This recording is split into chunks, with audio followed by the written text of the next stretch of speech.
മുല്ലപ്പെരിയാർ ഡാമിന് പാക് തീവ്രവാദ ഭീഷണിയുണ്ടെന്ന് തമിഴ്നാട് സർക്കാർ സുപ്രീം കോടതിയിൽ സത്യവാങ്മൂലം സമർപ്പിച്ചു. കേരള പോലീസിനെ മാറ്റി CISFന് സുരക്ഷ ഏൽപ്പിക്കണമെന്നും തമിഴ്നാട് ആവശ്യപ്പെടുന്നു. അതേസമയം തീവ്രവാദ ഭീഷണിയില്ലെന്ന് മുഖ്യമന്ത്രി ഉമ്മൻചാണ്ടി പറഞ്ഞു. എന്നാൽ IB അത്തരമൊരു റിപ്പോർട്ട് നൽകിയിട്ടുണ്ടെന്നും അതിനെതിരെയുള്ള പ്രതിഷേധം കേന്ദ്രത്തെ അറിയിച്ചതായും മുഖ്യമന്ത്രി പറഞ്ഞു. ഡാമിന്റെ സുരക്ഷ വർദ്ധിപ്പിക്കുമെന്നും ഉമ്മൻചാണ്ടി ദില്ലിയിൽ പറഞ്ഞു. മുല്ലപ്പെരിയാർ ഡാമിന്റെ സുരക്ഷ CSFനെ ഏൽപ്പിക്കണമെന്ന ആദ്യ ആവശ്യം കേന്ദ്ര സർക്കാർ തന്നെ തള്ളിക്കളഞ്ഞ പശ്ചാത്തലത്തിലാണ് പുതിയ വാദവുമായി തമിഴ്നാട് രംഗത്തെത്തിയിരിക്കുന്നത്. സുപ്രീം കോടതിയിൽ സമർപ്പിച്ച പുതിയ സത്യവാങ്മൂലത്തിൽ പാക് തീവ്രവാദ സംഘടനകളായ ലഷ്കർ ഇ തൊയ്ബ, അൽ ഖ്വയ്ദ തുടങ്ങിയ സംഘടനകൾ മുല്ലപ്പെരിയാറിനെ ലക്ഷ്യം വെച്ചിരിക്കുന്നുവെന്ന് തമിഴ്നാട് പറയുന്നു. ഇവർ ഡാം തകർത്തു കളയും. അതിനാൽ സുരക്ഷ കേരള പോലീസിൽ നിന്ന് മാറ്റി CSFനെ ഏൽപ്പിക്കണം. സംഭവത്തിൽ കേരളത്തോട് 2 ആഴ്ചയ്ക്കകം വിശദീകരണം നൽകാൻ സുപ്രീം കോടതി ആവശ്യപ്പെട്ടു. കൂടാതെ മുല്ലപ്പെരിയാറിൽ പുതിയ ഡാം നിർമ്മിക്കാൻ അനുമതി തേടി കേരളം കേന്ദ്ര വനം പരിസ്ഥിതി മന്ത്രാലയത്തെ സമീപിച്ചതിനെതിരെ തമിഴ്നാട് സമർപ്പിച്ച ഹർജിയിലും 2 ആഴ്ചയ്ക്കകം മറുപടി നൽകണം. എന്നാൽ തമിഴ്നാട് ചൂണ്ടിക്കാണിക്കുന്നത് പോലെ തീവ്രവാദ ഭീഷണി മുല്ലപ്പെരിയാർ ഡാമിന് ഇല്ലെന്ന് മുഖ്യമന്ത്രി ഉമ്മൻചാണ്ടി പ്രതികരിച്ചു. എന്നാൽ ഭീഷണി ചൂണ്ടിക്കാട്ടി IB റിപ്പോർട്ടുണ്ട്. കേരളം അറിയാതെയാണ് IB പഠനം നടത്തിയത്. ഇതിനെതിരെയുള്ള പ്രതിഷേധം കേന്ദ്ര സർക്കാരിനെ അറിയിച്ചിട്ടുണ്ടെന്നും ഉമ്മൻചാണ്ടി ദില്ലിയിൽ പറഞ്ഞു. IBയുടെ കണ്ടെത്തലിനോട് നമുക്ക് ഒരു വിധത്തിലും യോജിപ്പില്ല.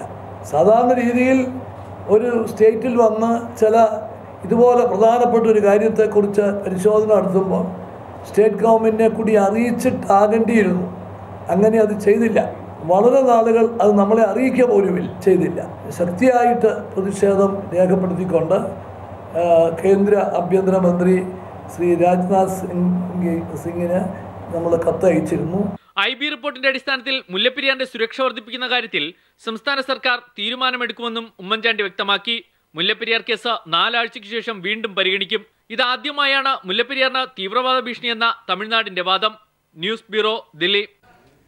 കേരളത്തിൽ മതപരമായ വിരോധമുണ്ടാക്കാൻ ശ്രമം നടക്കുന്നുവെന്ന് പിണറായി വിജയൻ. ജനങ്ങളെ അറകളാക്കി തിരിക്കാനാണ് ശ്രമം. ശ്രീനാരായണ ഗുരുവിന്റെ പേരും ഇതിനായി ഉപയോഗിക്കുന്നു. സെറ്റോ നേതാക്കളുടെ യാത്രയയപ്പ് ചടങ്ങിൽ സംസാരിക്കുകയായിരുന്നു പിണറായി വിജയൻ. ജനങ്ങളെ അറകളാക്കി തിരിക്കാനുള്ള ബോധപൂർവമായ പ്രവർത്തനങ്ങൾ നടക്കുന്നുണ്ട്. ജനങ്ങളെ അറകളാക്കി തിരിച്ചാൽ അതിനിടയിൽ ശത്രുതാബോധവും ഉണ്ടാക്കിയാൽ പിന്നെ ജനങ്ങളുടേതായ പൊതുയോജിപ്പുണ്ടാവില്ല. അതാണ് രാജ്യത്തിലെ വർഗീയത ചെയ്തുകൊണ്ടിരിക്കുന്നത്. വീക്ഷണം മുഖപ്രസംഗത്തിന് CPI സംസ്ഥാന സെക്രട്ടറി കാനം രാജേന്ദ്രന്റെ മറുപടി. മുഖപ്രസംഗവും ചെന്നിത്തലയുടെ ക്ഷണവും ഗൗരവത്തിലെടുക്കുന്നില്ലെന്ന് കാനം പറഞ്ഞു. കോൺഗ്രസുമായുള്ള ബന്ധം അജണ്ടയിലില്ല. കോൺഗ്രസിന്റെ സഹാനുഭൂതിക്ക് നന്ദിയുണ്ടെന്നും കാനം പരിഹസിച്ചു. ഞങ്ങളുടെ പാർട്ടിയുടെ 22ാം പാർട്ടി കോൺഗ്രസ് ഇപ്പോൾ പുതുച്ചേരിയിൽ സമാപിച്ചപ്പോൾ ഇടതുപക്ഷ ജനാധിപത്യ ബദൽ ഉയർത്തിക്കൊണ്ടുവരിക എന്നതാണ് ഞങ്ങളുടെ രാഷ്ട്രീയ ലക്ഷ്യമായി പറഞ്ഞിട്ടുള്ളത്. അതുമാത്രമല്ല, ഒരു ബ്രോഡ് ലെഫ്റ്റ്, അതാണ് ഇപ്പോൾ ഇടതുപക്ഷം ആഗ്രഹിക്കുന്നത്, അവരുടെ ഒരു യൂണിറ്റി. അതിൻ്റെ ആ കാര്യങ്ങൾ വെച്ച് പരിശോധിക്കുമ്പോൾ രമേശിൻ്റെ അഭ്യർത്ഥനയിലും വീക്ഷണത്തിൻ്റെ മുഖപ്രസംഗത്തിലും ഒന്നും ഒരു ഗൗരവവും ഞങ്ങൾ കാണുന്നില്ല. ഞങ്ങളിപ്പോൾ ഞങ്ങളുടെ ദേശീയ കൗൺസിൽ ചണ്ഡീഗഡിൽ സമാപിച്ചതേ ഉള്ളൂ. ബീഹാർ ഇലക്ഷനിൽ ഇടതുപക്ഷം ഒരുമിച്ച് മത്സരിക്കാനാണ് ഞങ്ങൾ തീരുമാനിച്ചിരിക്കുന്നത്. മറ്റ് യാതൊരു സഖ്യവുമായി ഞങ്ങൾക്ക് ബന്ധമില്ല. CPI, CPM, CPI-ML ഈ 3 ഇടതുപക്ഷ പാർട്ടികൾ ഒരുമിച്ച് ബീഹാർ ഇലക്ഷനിൽ മത്സരിക്കാനാണ് ഞങ്ങൾ തീരുമാനിച്ചിട്ടുള്ളത്. അതുകൊണ്ട് കോൺഗ്രസുമായിട്ടൊരു ബന്ധം ഞങ്ങളെ സംബന്ധിച്ചിടത്തോളം അത് ഞങ്ങളുടെ അജണ്ടയിലില്ല. പിന്നെ ഞങ്ങൾ മെലിഞ്ഞുപോയി എന്ന് അവർ സഹതാപം, അവരുടെ കണ്ണാടി എടുത്ത് നോക്കട്ടെ. 3-ൽ 2-ഉം 4-ൽ 3-ഉമെല്ലാം ഭൂരിപക്ഷമുണ്ടായിരുന്ന ഇന്ത്യൻ പാർലമെൻറ്റിൽ ഔദ്യോഗിക പ്രതിപക്ഷം പോലും ആകാൻ കഴിയാത്ത കോൺഗ്രസ് 44 സീറ്റുമായി നിൽക്കുമ്പോൾ ഞങ്ങളോട് കാണിച്ച സഹാനുഭൂതിക്ക് നന്ദിയുണ്ട് എന്ന് മാത്രമേ പറയാനുള്ളൂ. വയനാട്ടിൽ വീണ്ടും കടുവ ആക്രമണം. ഒരാൾ കൊല്ലപ്പെട്ടു. ബത്തേരി കുറിച്ചാട് കാട്ടുനായ്ക്ക കോളനിയിലെ ബാബുരാജിനെയാണ് കാട്ടിനുള്ളിൽ മരിച്ച നിലയിൽ കണ്ടെത്തിയത്. ഇന്നലെ ഉച്ചയ്ക്ക് 2 മണിയോടെ ബാബുരാജിനെ കോളനിയിൽ നിന്ന് കാണാതായിരുന്നു. വനത്തിലേക്ക് പോയ ഇയാളെ കാണാതായതോടെ കോളനിക്കാർ പരിസര പ്രദേശങ്ങളിൽ തിരച്ചിൽ നടത്തിയെങ്കിലും കണ്ടെത്താനായില്ല. വനം വകുപ്പ് ഉദ്യോഗസ്ഥരെ വിവരം അറിയിച്ചതിനെ തുടർന്ന് ഇന്ന് പുലർച്ചെ മുതൽ നടത്തിയ തിരച്ചിലാണ് ഉച്ചയ്ക്ക് 12 മണിയോടുകൂടി കോളനിയിൽ നിന്നും 1.5 കിലോമീറ്റർ അകലെ ബാബുരാജിന്റെ ശരീരാവശിഷ്ടങ്ങൾ കണ്ടെത്തിയത്.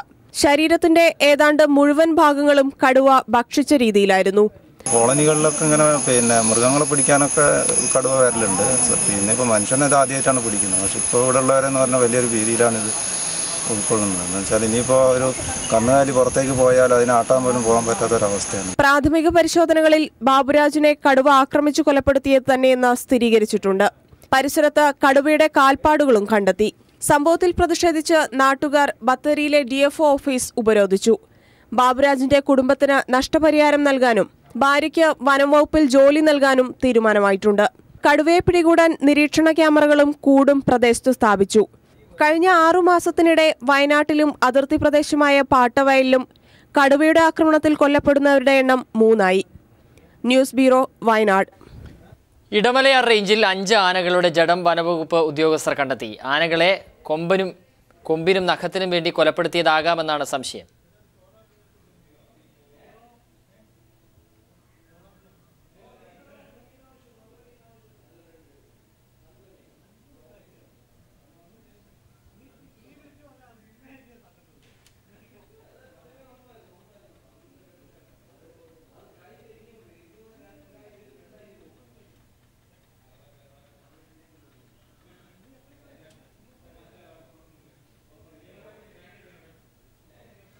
അട്ടകുളങ്ങര ജയിലിൽ സരിതാ നായരുടെ മൊഴി മാറ്റിയതിനു പിന്നിൽ ഉന്നതതല ഗൂഢാലോചന നടന്നുവെന്ന് വെളിപ്പെടുത്തിയ ജയിൽ ജീവനക്കാരൻ ശ്രീരാമനോട് ജയിൽ സൂപ്രണ്ടിനെ കാണാൻ നിർദ്ദേശം.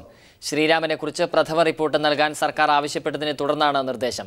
നാളെ ശ്രീരാമൻ ജയിൽ സൂപ്രണ്ടിന് മുന്നിൽ ഹാജരാകും. അട്ടക്കുളങ്ങര സബ് ജയിലിൽ സരിതാ നായരുടെ മൊഴിമാറ്റിയതിനു പിന്നിൽ ഉന്നതതല ഗൂഢാലോചന നടന്നിട്ടുണ്ട് എന്ന് വെളിപ്പെടുത്തിയ ജയിൽ ജീവനക്കാരൻ ശ്രീരാമനെ കുറിച്ച് റിപ്പോർട്ട് നൽകാൻ സർക്കാർ നൽകിയ ഉത്തരവിനെ തുടർന്ന് Kannur central jail superintendent Ashokan അരിപ്പയിൽ ശ്രീരാമനോട് തന്നെ വന്നു കാണാൻ ആവശ്യപ്പെട്ടു. ഫോൺ മുഖാന്തരമായിരുന്നു ആവശ്യം. ഇതനുസരിച്ച് നാളെ ശ്രീരാമൻ ജയിൽ സൂപ്രണ്ടിന് മുന്നിൽ ഹാജരാവും. 3 ദിവസത്തിനുള്ളിൽ പ്രഥമ വിവര റിപ്പോർട്ട് നൽകണമെന്നാണ് ആഭ്യന്തര വകുപ്പ് നിർദ്ദേശം. സമയം പോരെന്നും 3 ദിവസം കൂടി തനിക്കിതിനായി വേണമെന്നുമുള്ള ജയിൽ സൂപ്രണ്ടിന്റെ ആവശ്യം സർക്കാർ തള്ളി. പ്രഥമ ദൃഷ്ട്യാ കുറ്റക്കാരനാണെന്നും സസ്പെൻഡ് ചെയ്യണമെന്നുമുള്ള റിപ്പോർട്ട് നൽകണമെന്ന സമ്മർദ്ദവും വകുപ്പ് തലത്തിൽ നിന്ന് ഉണ്ടായിട്ടുണ്ട് എന്നാണ് സൂചന. ഇതിന്റെ അടിസ്ഥാനത്തിലാണ് അവധി കഴിഞ്ഞ് ചീമേനി ജയിലിൽ ഹാജരായ ശ്രീരാമനോട് തന്നെ വന്നു കാണാൻ സൂപ്രണ്ട് ആവശ്യപ്പെട്ടിരിക്കുന്നത്. സരിതാ നായരെ ജയിലിൽ സന്ദർശിച്ചവരുടെ ഇൻ ഔട്ട് ലിസ്റ്റ് കൃത്യമായി രേഖപ്പെടുത്തിയ ജീവനക്കാരൻ ശ്രീരാമനോട് ലിസ്റ്റിൽ കൃത്രിമം കാട്ടാൻ ഉന്നതതല സമ്മർദ്ദമുണ്ടായിട്ടും മാറ്റാൻ തയ്യാറാവാത്തതിനെ തുടർന്ന് ചീമേനിയിലേക്ക് 2 വർഷം മുൻപ് സ്ഥലം മാറ്റുകയായിരുന്നു. പലതവണ ട്രാൻസ്ഫർ അപേക്ഷ അയച്ചിട്ടും വകുപ്പ് ഇത് അംഗീകരിക്കാൻ തയ്യാറായിട്ടില്ല. ഉന്നതതല സമ്മർദ്ദത്തിന് വഴങ്ങാത്ത ജയിൽ ജീവനക്കാരനെതിരെ വകുപ്പുതല നടപടി സ്വീകരിക്കാനുള്ള തന്ത്രങ്ങളാണ് അണിയറയിൽ നടക്കുന്നതെന്ന് വ്യക്തം. കണ്ണൂരിൽ നിന്നും ക്യാമറമാൻ ജയൻ കല്യാശ്ശേരിക്കൊപ്പം PV ജോഷില. രാജ്യത്ത് ജാതി അടിസ്ഥാനത്തിൽ നടത്തിയ സർവേയുടെ ഫലങ്ങൾ പ്രഖ്യാപിച്ചു. രാജ്യത്താകെ 24.39 കോടി കുടുംബങ്ങളുണ്ട്. സർവേ അടിസ്ഥാനത്തിൽ 5.37 കോടി കുടുംബങ്ങൾ ഭൂരഹിതരും 6 ലക്ഷം കുടുംബങ്ങളുടെ ഉപജീവനം ഭിക്ഷാടനമാണെന്നും റിപ്പോർട്ടിൽ പറയുന്നു. 3-ൽ 1 അടിസ്ഥാന സൗകര്യങ്ങളില്ലെന്നും സർവേയിൽ പറയുന്നു. 2011 ജാതി അടിസ്ഥാനത്തിൽ നടത്തിയ സാമൂഹ്യ സാമ്പത്തിക സർവേയാണ് കേന്ദ്ര സർക്കാർ പ്രസിദ്ധീകരിച്ചത്. രാജ്യത്ത് വീടുള്ള കുടുംബങ്ങളുടെ എണ്ണം 24.39 കോടി. ഗ്രാമപ്രദേശങ്ങളിൽ വീടുള്ള കുടുംബങ്ങൾ 17.91 കോടി. ഇതിൽ 8.69 കോടി കുടുംബങ്ങൾക്ക് അടിസ്ഥാന സൗകര്യങ്ങളില്ല. 5.37 കോടി കുടുംബങ്ങൾക്ക് സ്വന്തമായി വീട് പോലുമില്ല. 2.37 കോടി കുടുംബങ്ങൾ ഒറ്റമുറികളിലും ചായ്പുകളിലും ടെന്റുകളിലുമാണ് താമസിക്കുന്നത്. SC/ST വിഭാഗങ്ങളിൽ ആകെ വീടുള്ളത് 21.53% മാത്രം. അതായത് 4 കോടിക്കടുത്ത് പിന്നോക്ക കുടുംബങ്ങൾ മാത്രമാണ് വീടുകളിൽ താമസിക്കുന്നത്. ഇതിൽ 1/3 വിഭാഗത്തിന് അടിസ്ഥാന സൗകര്യങ്ങൾ പോലുമില്ല. കേരളത്തിൽ 76,68,176 കുടുംബങ്ങളാണുള്ളത്. ഇതിൽ SC/ST വിഭാഗങ്ങളിൽ നഗരങ്ങളിൽ താമസിക്കുന്ന 0.06% വീടില്ല.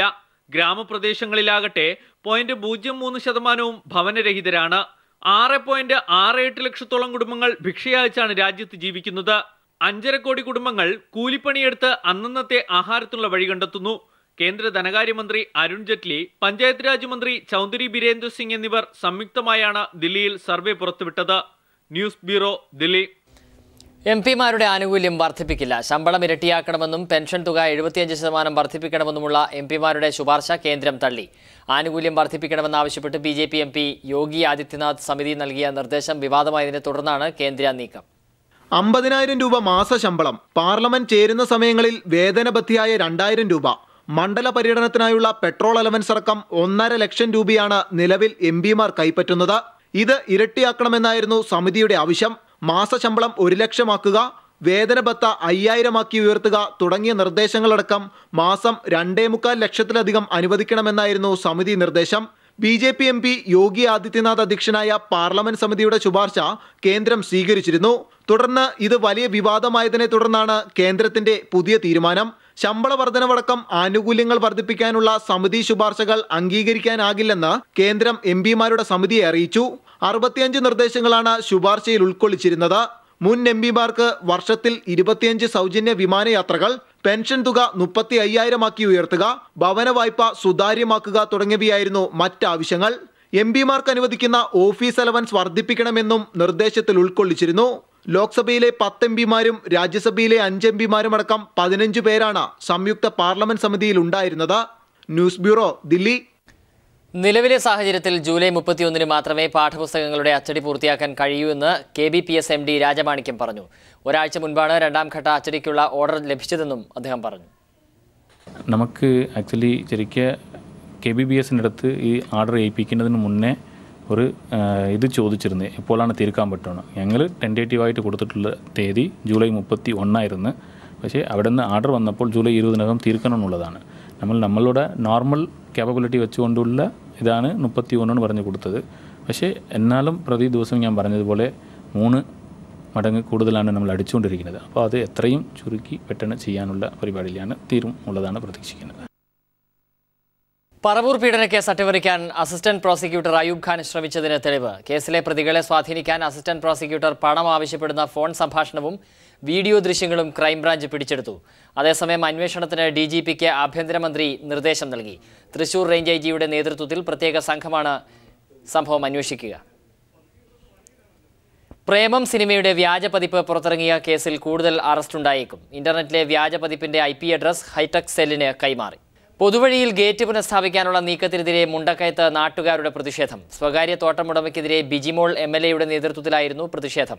കോടതി വിധിയെ തുടർന്നാണ് ഗേറ്റ് പുനഃസ്ഥാപിക്കാൻ ഉദ്യോഗസ്ഥർ മുണ്ടക്കയത്ത് എത്തിയത്. അതേസമയം ഔദ്യോഗിക കൃത്യനിർവഹണം തടസ്സപ്പെടുത്തിയതിന് ADM ബിജിമോൾ MLAക്കെതിരെ പരാതി നൽകി. ലുലു ഹൈപ്പർ മാർക്കറ്റ് സോഹറിൽ പുതിയ ഔട്ട്ലെറ്റ് തുറന്നു. ലുലു ഗ്രൂപ്പ് ചെയർമാൻ MA യൂസഫലിക്കൊപ്പം നിരവധി പ്രമുഖർ പങ്കെടുത്തു. GCCയിലെ ലുലു ഹൈപ്പർ മാർക്കറ്റിന്റെ 117ാമത് ഷോറൂമാണ് ഇത്. മീഡിയ ട്രസ്റ്റിന്റെ മികച്ച സാമൂഹ്യ പ്രവർത്തകനുള്ള അവാർഡ് മാർത്തോമ വലിയ മെത്രാപ്പൊലീത്ത ഡോക്ടർ ഫിലിപ്പോസ് മാർ ക്രിസോസ്റ്റം തിരുവേനിക്ക് സമ്മാനിച്ചു. മികച്ച മാധ്യമ പ്രവർത്തകർക്കുള്ള തെങ്ങമം ബാലകൃഷ്ണൻ പേരിലുള്ള പുരസ്കാരം TN ഗോപകുമാറിനും MV നികേഷ് കുമാറിനും സമർപ്പിച്ചു. തിരുവനന്തപുരത്ത് നടന്ന ചടങ്ങിൽ ആഭ്യന്തരമന്ത്രി Ramesh Chennithala, MA baby MLA, B സന്ധ്യ IPS, media trust chairman CC Thampi തുടങ്ങിയവർ പങ്കെടുത്തു.